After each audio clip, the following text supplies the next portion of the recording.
Well, this is the first in my series of Dave's Career Conversations, and this is on fit identification and just making sure, sort of like strategy in a business. Strategy in a business is all about, the geography you want to be in, um, the things going on in your life you want to be part of, sort of like an industry analysis, and the things that are important to you and how you want to work your life. So you got to find a fit between your personality and your work values with the career choices that you make and where you want to live and things like that. So this is on fit identification. All right. So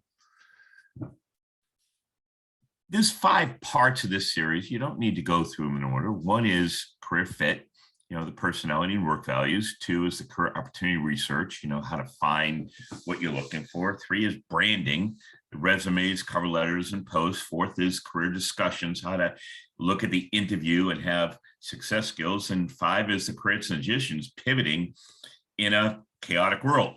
So let's define success for you today. All right. Today, would you agree that it'd be a successful event for you today if you gained insight into where you might have career successes and failures and what to look for and how to put those together? 2 is you had a better sense of your work values. It forced you to sit back and say, what's really important to you, especially to you? 3 is your personality. Focus on yours and what are the implications of your personality with the work, with the insight, and the industries you choose, the companies you choose, those types of things. And 4 is where might you find more sources for career fit. So fit identification, all right, there's 3 things I want to review. One is what's a common mistake, right? And it's thinking that your personality and work values have nothing to do with the industry and company and position you're looking at, all right? What's the process for that personality and work values? Well, it includes sharing, research. I'm going to share with you research on personality traits and work values, and therefore what careers have fit those well. And 3 is, as a result, you're going to gain more insight. You're going to gain more skills and capabilities that can help you in your career planning. So let's step back and think of, and some of you may have heard me share this, some lessons from high school. And what was the biggest obstacle to getting a date? The biggest obstacle was asking. Why? You wanted the date, but the fear of rejection was so great, it was an obstacle for asking for the date, right? That's how we're wired. The key implication is we're wired more to avoid risk than to seek gain. And frankly, mathematically, psychiatrists say in studies it's a 2.1 ratio. In other words, the value has to be 2.1 itself to just equal the risk that you're willing to take. All right. So one way to move forward in life is change that wiring a little bit. Be more risk seeking or allowing, so you can put more emphasis on the doing and the benefits. All right. So, the correlation of identification is, again, lower the perceived risk by adding more information. That lowers risk and allows you to focus more on the benefit of what you're going to achieve. All right. So what are the lessons that we learned from high school? Well, we learned a lot if you competed in anything. And the most important thing we learned there is, hey, if you got a choice between great strategy and good culture, or great culture and good strategy, in general, teams with a great culture and good strategy win. Well, that's important in your job choices, in your company choices, in your career choices, right? Pick cultures that you think you're going to really enjoy. Some enjoy intense, some enjoy not intense, some enjoy incubating, some enjoy rapid decisions. What culture is going to fit you best, right? 2, we learned in anything competitive, what are the core skills? Well, 1 is be resilient. You're going to take some shots to the belly. You're going to lose sometimes. Get off the mat. Don't even think about how unfair it is, because life is unfair. Get back up and go again. And teamwork, collaboration, getting along and doing well, that other people want you and you feel a sense of purpose and belonging. That's where most great things happen. And discipline. What's discipline? Well, discipline is doing what you don't want to do and doing it anyway. It's a difference between good and great. We're not wired to be disciplined. We're wired to avoid things we don't want to do, as opposed to doing the things we know is best to do. We avoid them. Discipline is doing those things we don't want to do, but knowing that's what it's going to take us to be great. And in your planning approach, you really want to think about it, just like a business situation. What are your internal strengths and what are your internal weaknesses? Put the thing together with outside, right? The geography you're going to be in, the lifestyle you're going to be in, the careers, companies, bosses you're going to work for, and say, where are the opportunities and where are the threats? And put them together where you find an internal strength and an external opportunity. That's a sledgehammer. Stay focused primarily on that. And where you have, look, sort of some weaknesses and externally it brings sort of some threats. Hey, that's an Achilles heel. Protect yourself. And don't focus on trying to fix to make Achilles heel fit.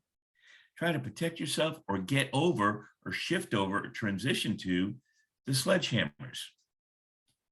So stop here for a second, put pause and write down lessons about careers that you've seen. What kind of things have caused failures in friends, family, people you've read about their careers? And write down what you've seen, witnessed, experienced, thought about cause of success. Pause and write those down. When you're ready, hit play again. All right, so career success and failure recipe. I think there's two important ingredients you might think about. One, personality. If it's the wrong fit, it's going to be a disaster, you know. And where do you commonly find that? It's a relationship issue. Most people leave or unhappy where they are, less to do with money, less to do with the company, less to do with what they do every day. The most important driving factor is the person, the relationship they work with and for. And two, what your work values. In other words, is that a wrong fit? Is often if your values don't fit the nature of how that industry works. And what do I mean by values? I don't mean just ethical values. I mean the way people behave and what's expected and how people fit together. That can be an industry issue. So for example, if you're fast moving and very intense and whatever, you know, an ad agency might be a great fit. All right. But if you're in a big public utility and that's you, my gosh, that might not be a great fit. So some lessons that we've learned. One, rewire your risk aversion. If you wait for the perfect pitch, you're probably going to miss it when it comes in. Don't be so risk averse. If you see a ball coming in, a career opportunity, an industry opportunity, a company opportunity, if it looks pretty darn good and fits all that stuff, swing the bat. If you get the offer, you can always turn it down once you learn more. So what are the capabilities? One, resilient. Worry too much about the future. If you fall down, get back on the horse. Two, discipline. You got to focus. You know, too many people don't do what they don't want to do.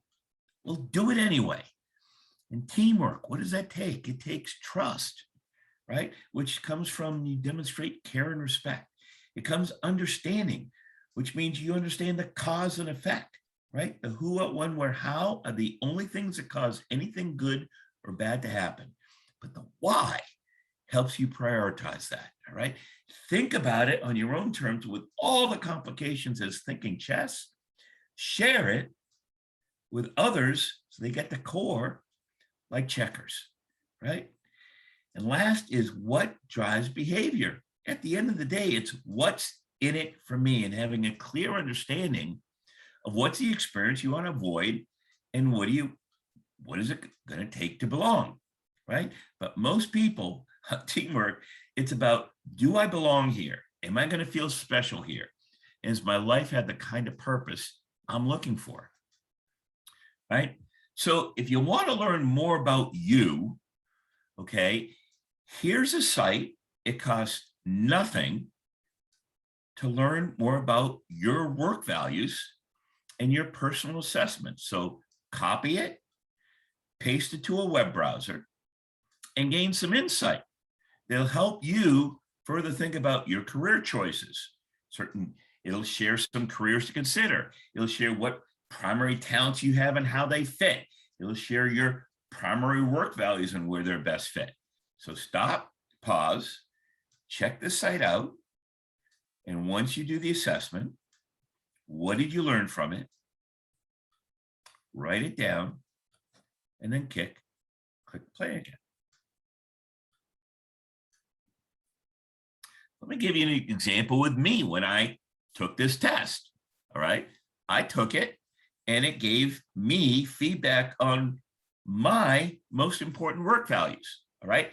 I highly need autonomy. I highly need creativity and variety.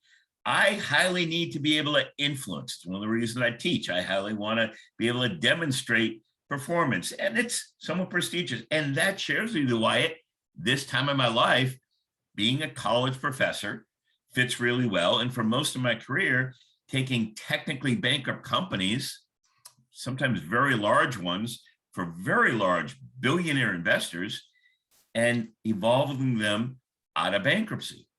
All right. Now, some things that weren't real important to me, structure or security or working conditions. And frankly, to a fault, most of my career, I didn't really have a good handle on my work-life balance. They weren't as important to me. Although I made most of my kids' games, 80% of them, I probably could have been a better father. All right. So that's an example. What I took out of this and helped explain the career choices I did make and have made. Right. Let's learn a little bit more about your personality assessment, which, by the way, again, is free, and it's from the same site. And I suggest you take the DISC personality site. And you're going to get some insight into the career choices you make, right? What careers to consider based on that, what primary talents you have that would make it fit, and what work values would be a best fit for your career, your industry, the types of jobs, the type of company. So again, hit pause, copy this. You've already been to their main site, copy this and look at their DISC assessment. It's no charge to you, but I think you can get a lot of insight to it. So pause, copy it, click, take it, write down the implications of it. And when you're done, hit play again.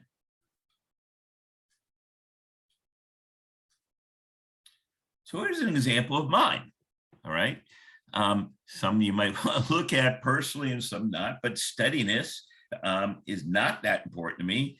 Compliance, I'm not very good sometimes at compliance. I like to think way out of the box. I like to have a strong influence, and I like to have a big say in the decisions. Doesn't mean I don't like to help influence and listen to others, but I like to be where the decisions are being made. All right. And I can see in my career the choices I made, even teaching today, getting to write my own curriculum. Yeah, be involved with others. And certainly I teach because of the influence I get to have over that and the dominance, the decisions I get to make in my life, career balance. They make sense. So I like to make that complex of the results that you see from the DISC study. It's a very common study.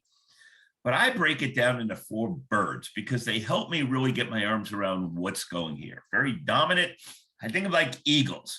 When they have a sense of what they want to do, they charge in, they focus immediately on what needs to be done, and they roll up their sleeves and get it done. You know, the weakness of an eagle sometimes is sometimes they can be a little bit of a bulldozer and not even realize who they ran over.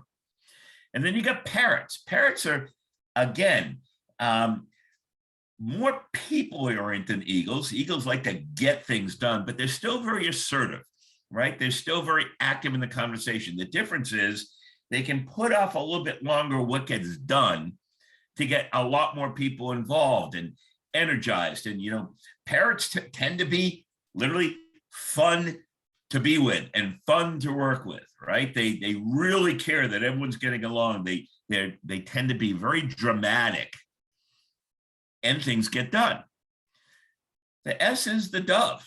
And the dove is someone who, very people oriented, but more calm and cautious, likes to take things in, likes to see what's going on.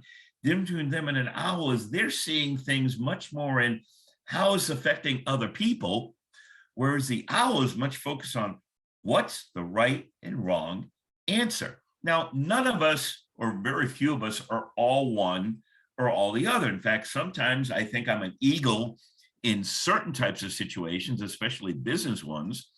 And sometimes I think I evolve more to a parrot or maybe even a dove in large social things. And when I'm with friends and counseling, I think I'm more owl. I'm highly analytic and trying to find what's the right or wrong answer so that I can then help others through my dove side. But it's all what fits you. All right. So here's some examples on that, right?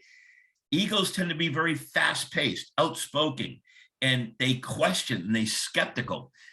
Parrots tend to be, again, very fast-paced and outspoken, but very accepting and much warmer and much more eager to be belonged. So you tend to find, for example, a running back on a football team more likely to be an eagle, and a quarterback more likely to be a parrot. Doesn't mean right or wrong, it's just where do you fit? Doves tend to be very accepting and warm, but cautious and reflective and think before they share. In fact, sometimes it's hard to get a dove in a large meeting speaking, but when they do, they've taken it all in and they see how it affects everybody else. Owls tend to be very questioning, very skeptical, rarely share what they have to say until they're pretty certain it's a right or a wrong. They do a lot of research. They are specialists in what they do. A lot of times you find an accountant that can very often fit that career role, or a research person can very often fit the role. Certain types of engineers, day-to-day engineers, tend to fit that role. So there's no, again, right or wrong, and we all tend to be a combination. So when you think about it, all right, how can you communicate more effectively when you've sized up? Hey, I've got an eagle in this situation, or a parrot in this situation, or a dove in this situation. So for me, where dove is something I'm really dealing with, I have to remind myself, let's talk to the dove. Let's talk about it a little bit more. I'm excited about this. What would be a great way to do it? What do you think? Get doves participating, right? So let me make it real. Here's a summary chart of the key traits and what it means to you of each personality type. Eagles, summary, goal-oriented, impatient, very individual-oriented. If that's what it takes, they're pretty certain how to get something and why to get it done. Parrots, again, very goal-oriented and a little bit impatient, but much more team-oriented. And they're pretty sure how something should be done, but they're more likely to be listening and a little bit more compromising. Doves, they're very considerate. They're very patient. They love being on teams. And they look at everything that, well, that might be true. Let's just reality check that. Owls are very fact-based, very patient, very individual, very certain. So let's say, for example, an eagle, parrot, and a dove and owl, each one on their own was going to buy a giant TV at Best Buy. What's the eagle do? Eagle checks out maybe Consumer Reports, talks to a few friends. I'm going to buy a TV. They show up at Best Buy. They walk right to the TV section. They grab a salesperson right away. They rattle off the few things they know. They're sort of impatient. They may even thought to, and by the way, they're buying that TV tonight and then wondering, oh my gosh, how am I going to get it home? The parrot, again, very goal-oriented, all right? They also go right to the television section to get that salesperson there, but they're talking to other people also who are looking to buy a TV and asking their opinion. If another salesperson comes by, or sales associate, they want to know what they have to think. They walk in pretty sure what they're going to buy, and it's usually pretty close. And often they're going to buy it that night. But if they buy it that night, they either know how they're going to get it home or know who they're going to call. They know how they're going to get it back in the house.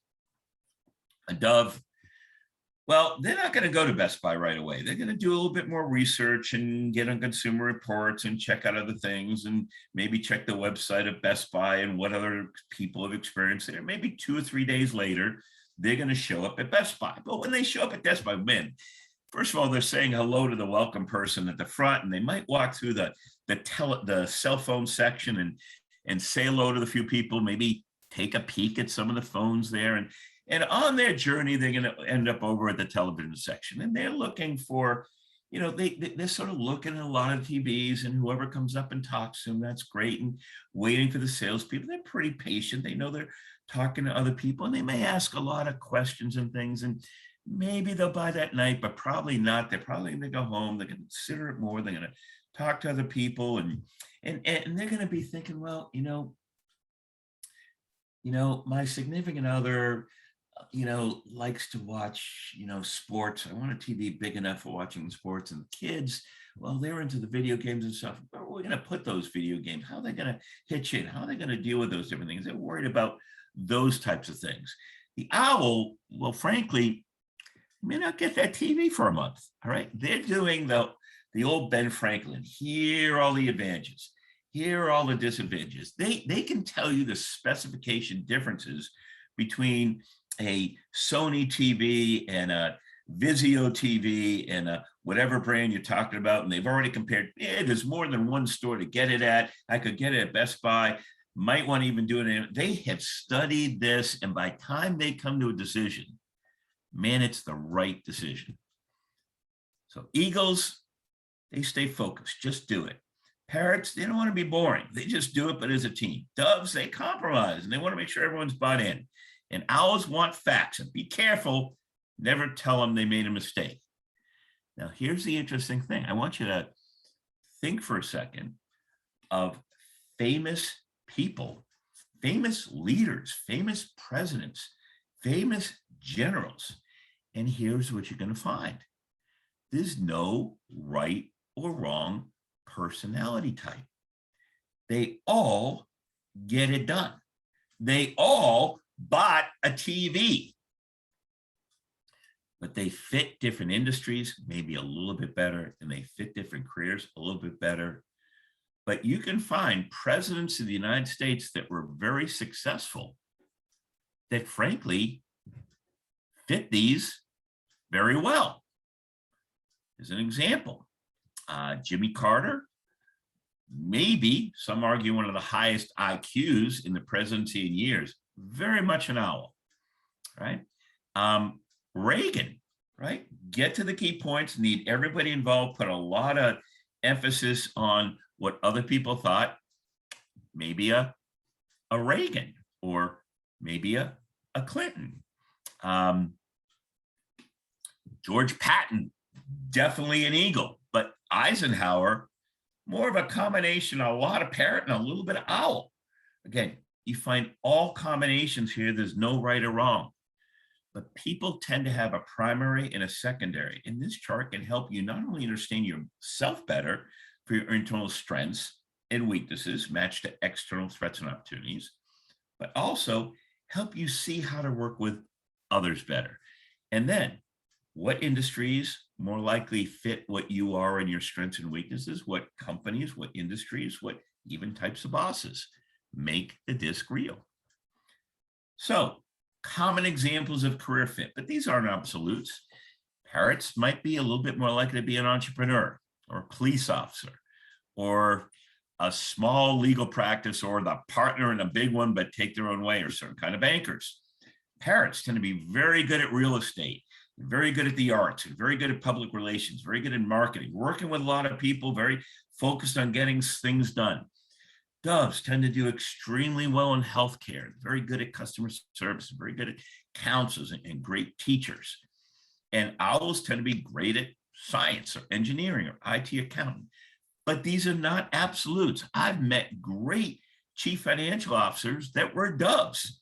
I've met great entrepreneurs that were owls. There's no absolute, but they tend to fit certain type of thing. And again, you can stop. Here's another website on it. You can stop. It's the online personality test.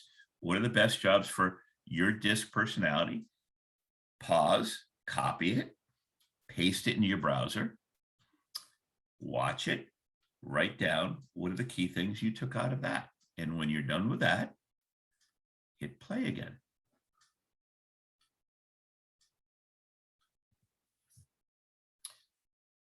So in summary, some sources for career fit, it's free. For career matching, it's free. And I hope you get some value out of those. As a quick review, right? Fit identification, personality, 1. Geography fit, is it going to fit your personal life?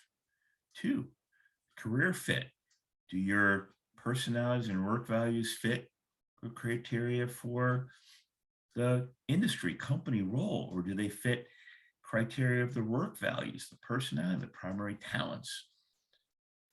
Again, another link, what are your work values link? What are your work personality link? What are your primary talents? That link will take you to career matching. That link will take you to. And then put that in perspective of the hiring viewpoint. Strategically, companies are often most looking for your cultural fit, not just your experience fit. Some critical skills as a takeaway. Be resilient, but when you get hit and made a mistake or something doesn't work, move on. And make sure in your critical skills, if you're part of an organization, teamwork, it's about being collaborative. Be proactive versus reactive about your strengths and weaknesses, about the industry company role and the opportunities and threats, and finding the sledgehammers and where do you have to protect your Achilles heel, right? And remember how we're wired. We're wired to focus on the experiences as a result of the choices we make. Key thing, as a result of the choices we make, we're focused to respond and act and behave based on the experiences, the primary ones, the things we want to avoid, and the secondary ones, the things we want to seek. So were we successful today in this session? Did we achieve some of these? Did you get some insight into what can help your career successes and avoid failures? Did you get some insight today about your work values? What ones are really important to you? They belong to you. How about your personality and the implications not only to you, but your ability to work very effectively with others. And you have a sense of more sources to go to find career fit. I hope today was successful for you. Thanks.